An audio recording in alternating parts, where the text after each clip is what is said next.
विश्व हिंदू परिषद याची स्थापना कशी झाली? गुरुजी म्हणजे आपण माधव सदाशिव गोडविलकर. वारंवार पूर्ण भारत देशाचं परिक्रमा करत असताना हिंदूंच्या अस्तित्वाचे जे जागरण आहे ते कसं होईल, हिंदूंमध्ये संभ्रम आहे की हिंदू एकत्र येतील, पण बरोबर. तोपर्यंत गेलेल्या त्या मॅक्युलेट शिक्षण पद्धत आणि भारताने सतत आपल्या मानसिकता, गुलामगिरीची मानसिकतेतनं बाहेर यावा.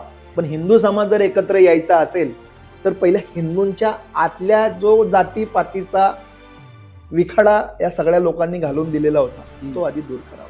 बरोबर. त्यासाठी 1964 रोजी सांदपणी आश्रम जो आहे मुंबईला, तिथे हिंदू समाजातली समानता एकत्र यावी आणि एका दिशेने तो प्रवाह जावा म्हणून विश्व हिंदू परिषदेची स्थापना करा. अशाच प्रकारे हिंदू धर्म रक्षणासाठी अजून कोण कोण काय काय काम करतं हे जाणून घेण्यासाठी हिंदवी स्वराज्य स्पीक्स या फेसबुक चॅनलला, इंस्टाग्राम चॅनलला आणि यूट्यूब चॅनलला लाईक, फॉलो, सबस्क्राईब नक्की करा.